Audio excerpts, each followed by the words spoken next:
പ്രധാനപ്പെട്ട വാർത്ത ചോദ്യം ചെയ്യലിന് പിന്നാലെ രാഷ്ട്രീയ നിരീക്ഷകൻ രാഹുൽ ഈശ്വർ അറസ്റ്റിലായിരിക്കുന്നു. രാഹുൽ മാങ്കൂട്ടത്തിൽ MLA-ക്കെതിരെ ബലാത്സംഗ കേസിലെ അതിജീവിതക്കെതിരായ സൈബർ അധിക്ഷേപത്തിൽ രാഷ്ട്രീയ നിരീക്ഷകൻ രാഹുൽ ഈശ്വർ അറസ്റ്റിലായിരിക്കുന്നു. തിരുവനന്തപുരം സൈബർ പോലീസാണ് അറസ്റ്റ് രേഖപ്പെടുത്തിയിരിക്കുന്നത്. നാളെയാണ് രാഹുൽ ഈശ്വറിനെ കോടതിയിൽ ഹാജരാക്കുക.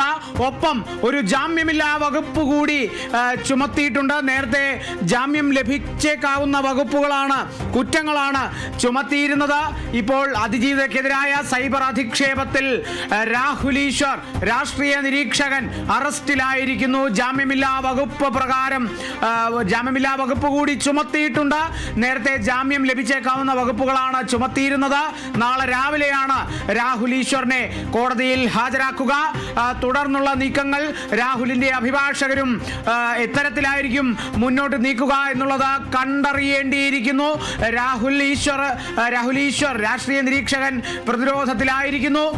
ജാമ്യം ലഭിച്ചേക്കാവുന്ന കുറ്റങ്ങളാണ് നേരത്തെ ചുമത്തിയിരുന്നതെങ്കിൽ ഇപ്പോൾ ജാമ്യമില്ലാ വകുപ്പ് കൂടി ചുമത്തിയിരിക്കുകയാണ്. ആ വകുപ്പ് ചുമത്തിയ ശേഷമാണിപ്പോൾ ചോദ്യം ചെയ്യലിന് പിന്നാലെ അറസ്റ്റിലായിരിക്കുന്നത്. AR ക്യാമ്പിൽ ചോദ്യം ചെയ്യൽ തുടരുകയായിരുന്നു. ആ ചോദ്യം ചെയ്യൽ പൂർത്തിയായി ഇപ്പോൾ രാഹുൽ ഈശ്വറിന്റെ അറസ്റ്റ് രേഖപ്പെടുത്തിയിരിക്കുന്നു. രാഹുൽ ഈശ്വർ അടക്കം നിരവധി പേരുണ്ട്. 4ഓളം പേർ ഈ ഒരു കേസിൽ, അതായത് സൈബർ അധിക്ഷേപത്തിൽ യുവതിക്കെതിരായ അതിജീവിതക്കെതിരായ സൈബർ അധിക്ഷേപം നൽകിയ പരാതിയിൽ, അധിക്ഷേപത്തിനെതിരായി നൽകിയ പരാതിക്കൊപ്പം ഈ 4 URL കൂടി കൊടുത്തുകൊണ്ടായിരുന്നു ആ ഒരു പരാതി എന്ന് പറയുന്നത്. അതിന് പിന്നാലെയാണ് രാഹുൽ ഈശ്വർ ഒപ്പം തന്നെ സന്ദീപ് വാര്യർ അടക്കമുള്ള 4 പേരെ കേസ് പ്രതികളായി ചുമത്തിയിരിക്കുന്നത്, കുറ്റാരോപിതരാക്കിയിരിക്കുന്നത്. ഇവർക്കെതിരെയാണ് കേസുള്ളത്. അതിൽ രാഹുൽ ഈശ്വറിനെ വീട്ടിലെത്തി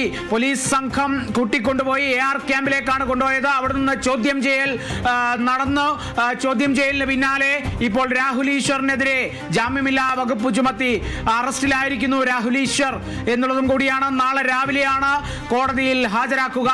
നേരത്തെ ജാമ്യം ലഭിച്ചേക്കാവുന്ന വകുപ്പുകളായിരുന്നുവെങ്കിൽ ഇപ്പോൾ ജാമ്യമില്ലാ വകുപ്പ് പ്രകാരം ആണ് ഇപ്പോൾ അറസ്റ്റ് രേഖപ്പെടുത്തിയിരിക്കുന്നത്. രാഹുൽ ഈശ്വർ, രാഷ്ട്രീയ നിരീക്ഷകൻ രാഹുൽ ഈശ്വർ കുരുക്കിലായിരിക്കുന്നു, കുരുക്ക് മുറിയിരിക്കുന്നു. നാളെ ഇനി കോടതിയിൽ